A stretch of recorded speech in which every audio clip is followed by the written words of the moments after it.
These are from a very special collection of the National Museum. These are very old and rare, and each one of them is from a separate school. But they're all telling the Ramayana. So we did a film for the National Museum, so we used these artworks for that.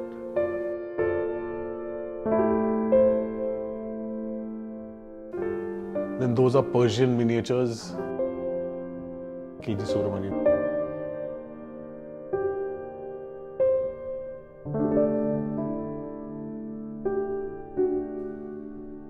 When you're in a craft which is very, very process driven, yeah, like you have to do this first and then do that first and then do this and then do that, and you do it for a certain number of years, and if you do not innovate within that subconsciously, A, there's something wrong, okay?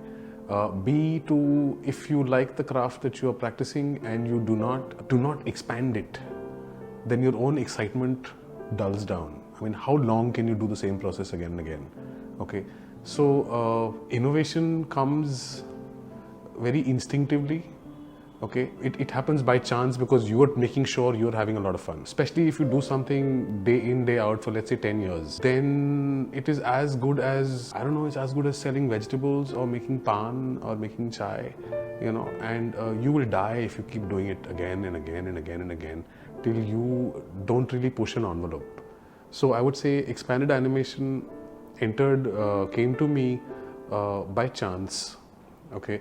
Where the idea was to paint walls of a hospital, and the time limit was very less. It was like some 25 days to paint some 7,000 square feet of land, of wall space.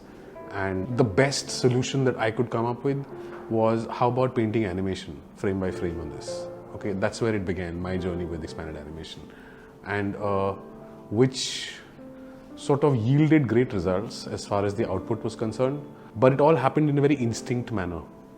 There was nothing planned. I didn't even know the word expanded animation. All I wanted to do was cover up 7,000 square feet of wall surface. And how do I cover it in 20 days? So, okay, let's tell a story. There's enough room to paint frame by frame by frame by frame by frame.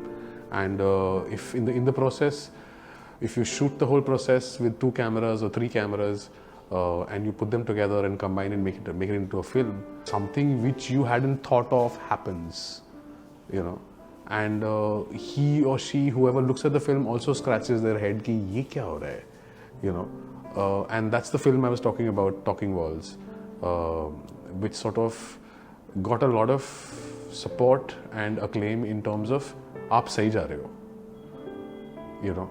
And that is the idea of bringing things off the screen onto spaces.